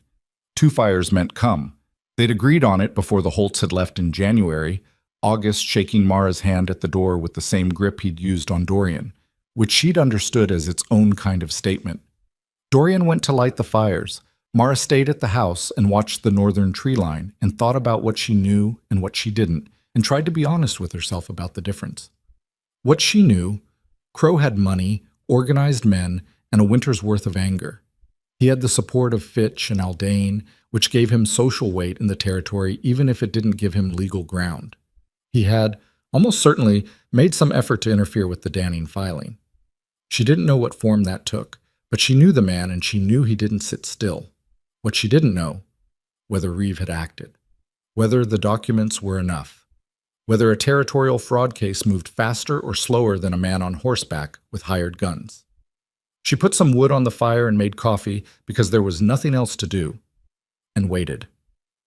They came at mid-morning, when the light was still low and angled, coming in through the eastern gap, the way it always did, but offering no warmth yet. Mara heard the north bell first, the clear, small sound of it, carrying across the meadow from the woodshed, and she was at the window with the rifle before the second ring. Dorian was already outside. They came out of the northern tree line in a line that spread as it entered the open meadow, the way a force does when it wants to demonstrate its width. She counted from the window, 14, 15, 16. Silas Crow was among them, which surprised her. Not the kind of man who usually put himself in a yard. The fact that he'd come personally said something about how important finishing this had become to him. Beside him rode a man she recognized from Red Hollow, one of the territorial constables, a local appointment which meant exactly what she'd expected it meant. Dorian stood in the center of the yard. She'd seen him do this before. The standing and waiting, the absolute absence of performance. It was more unnerving than aggression would have been, and the line of riders felt it. They came to a stop at the yard's edge, and there was a moment of readjustment, men and horses settling, the energy of forward momentum finding nowhere to go. Silas Crow rode to the front. He was a man in his mid-60s, built the way men built themselves when they'd never had to do their own physical work. Not soft exactly, but assembled wrong, the weight distributed by ease rather than effort. He had a face that had been handsome when young and had curdled into authority, and he carried himself with the particular bearing of someone who had not been told no in a very long time and had stopped expecting it. "Blackridge," he said. "Crow," Dorian said. "I'll make this short." Crow's voice had the quality of a man accustomed to rooms listening to him. "I have a constable with a territorial removal order. Your land filing has been found to be deficient by the local examiner's office. You are to vacate this valley by sundown." Dorian said nothing for a moment. Then, "Let me see the order." Crow nodded to the constable, who rode forward and held out a folded paper. Dorian took it, read it, and looked up. "This is signed by the Red Hollow examiner's office." That's correct. The Red Hollow office doesn't have jurisdiction over this valley. This valley falls under the Danning Territorial District. Dorian's voice was completely level. You know that. The constable knows that. This paper isn't worth what it costs to write. Crow's jaw tightened almost imperceptibly. The Danning office has been notified of the deficiency and has concurred. Has it? The voice came from behind Mara, and she turned, and then she went back to the window and looked past Crow's line of men toward the southern approach, where the Holt family was coming out of the tree line. August Holt in front, Calvin beside him, the other 3 sons spread behind, and with them, she counted, she had to count twice, 8 other riders she didn't recognize immediately, and then she did. 2 were neighboring ranchers she'd heard of but never met, men with their own histories with Crow's operations. And the man at the center, the one August Holt was riding beside with the deliberate proximity of someone making a statement about association, was a man in a long coat with a leather satchel across his saddle that had the look of official weight. Aldous Reeve. She'd never seen him, but she knew. Crow turned in his saddle. The composure on his face underwent a process that was painful to watch in the way of something structural failing, not all at once, but in the specific sequential way that structures fail when the load exceeds what they were built to carry. Reeve rode to the front of the assembled group with the unhurried movement of a man who had been in difficult rooms before and didn't find them remarkable. He was a tall man of about 55 with a neat gray-streaked beard and the kind of eyes that had processed a great deal of information over a long career and had gotten efficient about it. He looked at Crow's removal order from several feet away, didn't ask to touch it. That document, he said, was issued by an office acting outside its jurisdictional authority in response to a complaint filed by a party with a documented personal interest in the outcome, based on an assessment that directly contradicts the findings of my office. He reached into the satchel and produced his own document, which he handed to the constable rather than Crow. The Blackridge land filing has been reviewed, the confirmation gap has been remedied and backdated to the original filing date, and the claim is registered as valid and uncontested by the Danning Territorial Office. The Red Hollow order is void. Crow said, Reeve, you don't understand the full picture here. I have 3 sworn statements alleging fraudulent alteration of loan terms, Reeve said, without inflection, as though Crow hadn't spoken. I have 2 independent survey reports that conflict with filings made by interests associated with your operation, in a pattern that suggests systematic rather than incidental error. I have a water rights agreement that your legal representative executed on terms that were not disclosed to the other party. He looked at Crow directly now. I have, in short, a picture that I understand very well. The silence that followed had a particular quality, the quality of a machine that has been running a long time and has just had something essential removed from it. The men Crow had brought with him were processing the situation the way hired men always process the unexpected withdrawal of institutional backing, recalculating, looking at each other, looking at the distance between where they were and where they needed to not be. Crow said, and his voice had changed, lost some of its assembled authority. You're overstepping. I've been understepping for some time, Reeves said. That's being corrected. What happened after that took months, and it wasn't clean, and there was no single moment that resolved everything the way stories sometimes pretended there was. Silas Crow did not crumble in the yard. He rode away with his men and his void removal order, and he spent 3 weeks attempting to challenge Reeves' authority and the validity of the sworn statements and the jurisdiction questions, and every avenue he tried encountered the specific resistance of a structure that had already decided against him. The 3 statements from Margaret Carver, Walter Kemper, and Cass Duveen were corroborated by 2 others that Reeves' office found independently. The fraudulent loan terms were referred to the Territorial Attorney's Office, which moved slowly but moved. The survey discrepancies opened a broader examination of land transactions in the region over the previous decade that found, as Mara had known it would find, that Crow's method had been consistent and his targets had been consistent, and the pattern was not ambiguous to anyone willing to look at it directly. By late spring, Silas Crow's operation was under formal investigation. By early summer, the first of the legal actions had resulted in a judgment against him in the amount of the fraudulent loan terms plus penalty. By fall, the weight of accumulated consequences had done what a single confrontation in a yard never could have. It had made his position untenable, not through a dramatic defeat, but through the slow, grinding application of the truth he'd spent years managing around. He didn't go to prison, which Mara had not expected, and which she'd made her peace with before it became clear. Men with his resources rarely did, and expecting the law to deliver a clean moral conclusion was the kind of expectation she'd stopped carrying young. What the law delivered was consequences of a particular shape: financial, reputational, operational. The empire he'd built through a decade of patient fraud began to unspool as the people he'd leveraged found that the leverage no longer held, and the relationships he'd maintained through a careful balance of favor and threat shifted when the threat lost its credibility. Fitch and Aldane, reading the direction of things with the accuracy of men who had always been primarily interested in their own survival, quietly withdrew from their association with him and began the social project of pretending they'd had reservations all along. Walter Kemper got a judgment that partially compensated for the Kemper land, which he couldn't get back but which gave him enough to start again somewhere else. Margaret Carver's loan was voided, and she sent Mara a letter in July that was 3 lines long and didn't require more than that. The Holt family's water rights were confirmed by Reeves' office, and the grazing boundary dispute resolved in their favor, which August Holt marked by sending 2 of his sons up to the valley with a wagon load of supplies and a handwritten note that said only, "Square." The valley changed through that spring and summer in ways Mara had planned and ways she hadn't.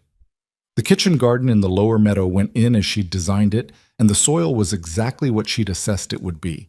Better than it looked, willing to work if you worked with it. The cold cellar proved its worth through a late frost in May that killed crops in the lower territory and left their stores intact. She started a correspondence with a woman in the Kenner Range who had been trying to establish a proper winter vegetable operation for 2 years, and they exchanged letters that were partly practical and partly something else. The particular conversation of women who had figured things out the hard way and wanted to compare notes. Dorian's arm healed by March, slowly and with residual stiffness in the 2 smallest fingers that the cold made worse. He didn't complain about it. She noticed, and she didn't make it into something it wasn't, but she started building fires earlier on cold mornings, and he noticed that she'd noticed, and neither of them said anything about it. Red Hollow sent a delegation in August. That was the only word for it. Delegation, with all the self-conscious formality the word implied. Harlan Fitch came, which surprised her, and 2 of the merchant families she'd known all her life, and a woman named Selby who'd been on the selection committee and who had, Mara remembered, been among the most vocal voices in the crowd that November morning. They came up the North Road in 2 wagons on a clear August day, and Mara saw them from the upper meadow where she'd been working, and she stood and watched them come and felt a variety of things in a variety of orders that she sorted through with the care she gave to most things. Dorian was at the house when she came down. He looked at the wagons and looked at her. "You want me there?" he said. "Yes," she said, "but let me talk." Harlan Fitch got down from the wagon with the particular dignity of a man who had rehearsed something and was committed to delivering it. He was the kind of man who needed a framework for difficult things, and he'd built himself one, and she respected that even if she didn't respect much else about him. The merchant stood behind him. Selby stood off to the side in a way that indicated she'd come at someone's urging and had not yet decided how she felt about that. "Mara," Harlan said. "Harlan," she said. He cleared his throat. "We've come, the community has asked me to come, to express that the events of the past several months have given people cause to reconsider some of what was said and done last November." He paused. "What was said in the square was unkind, and it's been made clear through everything that's come to light about Crow and the way he operated that, well, that things look different than they were." Mara waited. "We'd like to make that right," he said, "to whatever extent that's possible." She thought about what to say. She'd thought about it, actually, since January, since the night she'd lain in the third room's firelight, and considered what winning might eventually look like and what she'd want from it. She'd expected satisfaction and found something more complicated in its place. Not forgiveness exactly, which implied an erasure she wasn't interested in, but something more like an accounting. A full picture, all entries made. "What people said in the square," she said, "didn't hurt me because it was untrue. It hurt me because I'd heard it all my life and I'd started to believe parts of it, And that was the real damage. Not what was said to me, but what I'd let settle in. She looked at Harlan and then at the others steadily. I don't need Red Hollow to tell me what I'm worth. I needed to learn to not need that. It took the mountain, the winter, the work, to actually learn it. She paused. Selby, she noticed, was looking at the ground. What I want from Red Hollow, Mara continued, is not for people to feel bad about November. It's for people to think about the next time. The next person they decide isn't worth much before they've looked properly. That's all. You can't give me back what was said, but you can do something about what gets said going forward. Harlan nodded slowly. He looked somehow relieved and chastened simultaneously, which was probably the most honest he'd looked in years. Yes, that's reasonable. Selby looked up. She was a woman who'd never particularly registered Mara as a person worth registering, and something about her face in that moment indicated the specific discomfort of reconsidering a settled thing. I'm sorry, she said. Just that, not dressed up. I was unkind, and I was wrong, and I'm sorry. Mara looked at her. I know, she said. Thank you for saying it. They stayed for an hour, and Mara showed them the garden and the cold cellar and the finished third room with its floor she'd eventually laid with flat stones she and Dorian had carried up from the creek over the course of 3 weekends, fitting them together with the same patience they'd applied to everything else. The merchants talked about the possibility of a proper supply arrangement, fair terms, regularly maintained, and Dorian negotiated it without heat and with the precision of a man who understood value and wouldn't accept less than it. Harlan watched this and had Mara suspected a private moment of understanding about what kind of person he'd organized a selection for. When they left, the wagons going back down the north road in the long afternoon light, Dorian came to stand beside her in the yard. They watched the wagons until the tree line took them, and then the valley returned to its ordinary quiet. How do you feel? He said. She thought about it. Like something finished, she said. Not perfectly, but finished. Not what you expected? I didn't know what to expect. I tried not to. She turned back toward the house. I expected to feel more triumphant. That's the right word.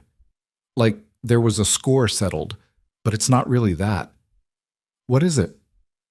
It's just over, she said. And I'm still here. That's what matters. Not that they came and apologized, that I'm still here and I've built something and it's real. She paused at the door. Does that make sense? It makes sense, he said. They went inside and she put the kettle on, and Dorian sat at the table with the ledger he'd been keeping. The real accounting of the valley, what they'd grown and preserved and spent and earned through the trades Ezra Cole and the Holt sons had facilitated through the winter. It was not an impressive ledger by the standards of Crow or Fitch or any of the men who'd decided Dorian had lost his mind in November. It was a functional one. It showed work done and resources produced, and a deficit in some columns offset by surplus in others. And if you looked at it over the months, it described a trajectory that was patient and real. She stood in the kitchen and thought about something she hadn't had words for until recently. She'd spent most of her life waiting to be seen accurately, waiting for the moment when the people who'd decided what she was would look again and find that they'd miscounted. She'd wanted that correction. She'd needed it for a long time, the way you need something you've been told you can't have. What she understood now, in the third room with its stone floor and the garden outside that was producing things out of soil that everyone had underestimated, was that the correction had happened. But it hadn't mattered in the way she'd imagined it would. What had mattered, what had actually changed something in the deep structure of how she moved through the world, wasn't Red Hollow's revision of her. It was her own. The revision she'd done herself, out here, with her hands in her back and the cold and the work, and a man who'd pointed at her in a square and seen something real before she was able to see it, that clearly herself. Nobody gave you that. It wasn't delivered by an apology or a delegation in wagons or a territorial judgment in your favor. You built it, the way you built a cold cellar, the way you fitted stones into a floor, the way you strung a bell line at knee height, because you'd decided that surprises were not something you intended to accept passively. The kettle came to a boil. The following spring, when the eastern gap filled again with that particular poured light that still stopped her briefly every morning she saw it, a family appeared at the valley entrance. A young couple, very young, the woman visibly expecting, the man with the look of someone who had used up his options in more settled country and had decided that unsettled was worth trying. They asked if there was work or if anyone knew of land available in the area. Mara fed them first. That was not a philosophical position. It was practical. They hadn't eaten properly in days, and you didn't have a useful conversation with hungry people. Dorian showed them the eastern edge of the valley while Mara sat across from the young woman, whose name was Clara, and listened to the story of the past year, which was not so different from stories she'd heard before, and not so different from her own. Clara was 23 and had been told a great many things about herself that had turned out to be wrong, and she was still in the process of sorting out which beliefs belonged to her and which had been installed by people who hadn't looked carefully. "What is it actually like?" Clara asked. She meant the mountain, the valley, this life. Mara could see her taking the kitchen in, the stone floor, the garden visible through the window, the rifle on the left wall. People in the last town said it was too hard, that people who try to make it up here mostly fail. Mara thought about how to answer that honestly. "It's hard," she said. "More than you think going in, and differently hard than you expect. The mountain doesn't care about you at all, one way or the other, and you have to make your peace with that before you can do anything useful here." She looked at her own hands, which were the hands of someone who had been using them seriously for a year and a half. But hard isn't the same as impossible, and there are things here that you can't get in the settled country, room to be what you actually are, not what people decided you were before they knew you. Clara looked at her carefully. "Is that what happened to you?" "Partly," Mara said. "Partly I happened to me. That's the honest version." The young woman absorbed that. Outside, the valley was doing what it did on a clear spring morning, which was everything. The light on the meadow grass, the creek audible from the window, the high peaks white against a sky of particular and unrepeatable blue. It wasn't a soft picture. It wasn't a comfortable one, but it was real. And it was large. And it asked more of you than you thought you had. Which turned out, this was the thing nobody told you, to be exactly what you needed it to ask. Mara refilled Clara's cup and listened to the story continue and thought about the woman she'd been standing in a square in November, ready to leave before she'd arrived, waiting for a verdict she'd already accepted. She thought about 3 words. Her. Only her. Not because she was what they wanted, because she was what she was. That had been the whole of it, the entirety of a choice that had changed everything. Not a rescue, not a transformation, just a moment of being seen for what you already were, which was more than enough to begin. The fire in the hearth settled with a sound like a long breath releasing. Through the window, Dorian was walking back with the young man, both of them looking at the eastern meadow, and she could see from here the particular angle of Dorian's head that meant he was assessing soil, considering possibilities, thinking about what a thing could become with the right application of patience and work. She recognized the angle. She'd been watching it for a year and a half, and she knew it as well as she knew anything. She turned back to Clara and asked what she knew about root vegetables, and the morning continued, and the valley held them all in its enormous, impersonal, sustaining hand. That was enough. It was, in fact, everything.